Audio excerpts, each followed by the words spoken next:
This channel does not promote any violent, harmful, or illegal activities. All content provided by this channel is meant for an educational purpose only. যুব ভারতী জুড়ে এখনো শনিবারের তাণ্ডবের ক্ষতচিহ্ন চারিদিকে ছড়িয়ে রয়েছে। স্টেডিয়ামে এখনো ছড়িয়ে ছিটিয়ে পড়ে রয়েছে চেয়ার, গ্রাউন্ডে পড়ে কাঁচের টুকরো। দর্শকদের ক্ষোভের ছাপ সেটাও এখনো স্পষ্ট। বিধ্বস্ত গোটা যুব ভারতী। দেখুন, শনিবারে ঘটনা ঘটে গিয়েছে, কিভাবে গ্যালারি থেকে চেয়ার এসেছে, কিভাবে গ্যালারি থেকে প্লাস্টিকের বোতল ছোড়া হয়েছে তা তো আপনাদের সামনে তুলে ধরেছি, কিন্তু দেখুন কিভাবে তা এখনো পর্যন্ত পড়ে রয়েছে। আজ সোমবার এখনো দর্শকরা যে ক্ষোভ দেখিয়েছিলেন সেই ক্ষোভের চিহ্ন স্পষ্ট এই মুহূর্তে যুব ভারতী স্টেডিয়াম। এখনো সম্পূর্ণ বিধ্বস্ত অবস্থাতেই পড়ে রয়েছে যুব ভারতী ক্রীড়াঙ্গন। যে টানেলে আমরা দাঁড়িয়ে আছি এই টানেল দিয়েই মেসি ঢুকেছিলেন, আর সেই টানেল এখনো বহন করছে ক্ষতচিহ্ন। টানেলের ওপরে পড়ে রয়েছে চেয়ার, গোটা মাঠে ছড়িয়ে ছিটিয়ে রয়েছে চেয়ার। এখনো চেয়ার তোলার প্রক্রিয়াই শুরু হয়নি। এই টানেলের বিভিন্ন জায়গায় ছড়িয়ে ছিটিয়ে রয়েছে কাঁচ, এবং এই কাঁচের টুকরো গোটা স্টেডিয়াম জুড়ে। গোটা স্টেডিয়াম এখনও বহন করে চলেছে ধ্বংসলীলা। ইতিমধ্যেই তদন্ত কমিটি স্টেডিয়াম এসে পরিদর্শন করে গিয়েছে, তবে এখনও কিন্তু এই স্টেডিয়াম মেরামতির কাজ শুরু হয়নি। ক্যামেরা বন্ধু অমিত যে ছবি দেখাচ্ছে, গোটা স্টেডিয়াম লণ্ডভণ্ড হয়ে পড়ে রয়েছে। পুলিশ গুটি কয়েক লোকজনকে গ্রেপ্তার করলেও মূল চক্রীরা এখন অধরা। তার সঙ্গে সঙ্গে মূল আয়োজক অবশ্য গ্রেপ্তার হয়েছেন। সব মিলিয়ে যুব ভারতীতে লজ্জার ছবি, যে ছবি সরকার এখনও মুছে ফেলতে পারল না। এখনও যুব ভারতী সে লজ্জার ছবিকে বহন করে চলেছে। ক্যামেরা অমিতের সঙ্গে সুমন, TV9 বাংলা, কলকাতা। 7 মণ তেল পুড়িয়েও রাধা কিন্তু নাচল না।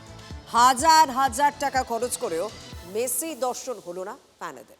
টিকিটের টাকা ফেরত চেয়ে সুর চড়িয়েছেন দর্শকরা। টাকা কি ফেরানো হবে?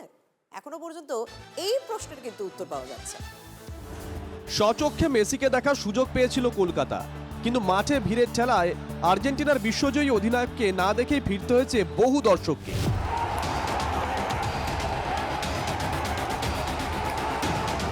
হতাশ দর্শকদের একটাই দাবি, টিকিটের বিপুল অঙ্কের টাকা ফেরত দিতে হবে। কলঙ্কিত দিন মনে থাকবে এটা। এই দিনটার কথা মনে পড়লে, এই টিকিটটা দেখলেই আমাদের যেটা মনে হবে যে আমাদের এই দিনটাতে এত কষ্ট হয়েছিল যে মানে টাকা দিয়ে কুলাতে পারবে না, বাট শুরু ওখান থেকে করতে পারে, অ্যাটলিস্ট রিফান্ড দিয়ে দিতে পারে, অথবা চেষ্টা করতে পারে যেটা রিঅর্গানাইজেশনই করা যায়। আমাদের একটাই দাবি, টাকা ফেরত চাই, আর কিছু নয়। আর কবে কিভাবে দেবে সেটা জানিয়ে দেবে। এই যে টাকা ফেরত দেবে বলে নাটক বন্ধ হবে না, ইমিডিয়েট জানাতে হবে কখন কোন সময়তে টাকা ফেরত দেবে, কারণ সবাই অনলাইনে টিকিট কেটেছে, টাকা ফেরত দিতে কয়েক সেকেন্ডের ব্যাপার। টাকা ফেরতের দাবি তুলেছে প্রধান বিরোধী দল বিজেপিও। সমস্ত অর্থ টিকিট হিসেবে, টিকিটের দাম হিসেবে মেসিকে দেখানোর প্রতিশ্রুতি দিয়ে যে অর্থ সংগ্রহ করা হয়েছে, সেই অর্থ ফেরত দেওয়ার দাবি করেছি দ্রুততার সঙ্গে। আমরা এই যাদেরকে যে প্রতারিত, যে ক্রীড়াপ্রেমী, ফুটবল প্রেমী, মেসি প্রেমী, তাদের থেকে যে টাকাটা তুলেছে, প্রতারণা করা হয়েছে, সেই টাকা ফেরত যাক। টাকা ফেরত দেওয়া উচিত, শনিবারই মন্তব্য করেছেন রাজ্য পুলিশের DG Rajeev Kumar. The tickets which have been sold, they should be refunded because there was not much of this thing was done. অনলাইনে টিকিট বিক্রির দায়িত্বে ছিল জোম্যাটো ডিস্ট্রিক্ট। শনিবার বিধাননগর পুলিশের সিপি জানিয়েছেন, জোম্যাটোকে বলা হয়েছে টিকিট বিক্রির টাকা আয়োজক সংস্থাকে না দিতে।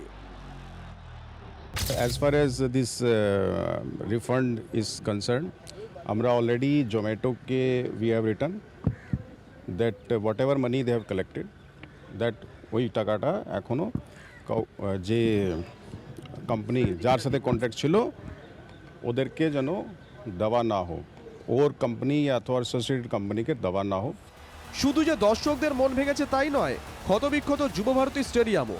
তৃণমূল মুখপাত্র কুণাল ঘোষের দাবি, যাদের জন্য হলো এই শতদ্রু দত্ত থেকে শুরু করে যারা পোস্ট দিয়ে সেলফি তুললো আর মাঠের মধ্যে দাঁড়িয়ে মামার বাড়ি ভেবে বনভোজনে আছি ভেবে সেলফি তুললো আর নিজেদের ছবি তোলালো হাসি হাসি মুখে গ্রুপ ছবি দিয়ে, হ্যাঁ, এবং মেসির গা ঘেঁষে, যেন মেসি তার ছোটবেলায় ছোট মামার বন্ধু, তো যারা করলো তাদের কাছ থেকে বা টাকাগুলো নেওয়া হোক। ক্ষতি নানাবিধ, কতটুকু ক্ষতিপূরণ হবে, কতটুকুই বা হবে? Bureau report, TV9 Bangla.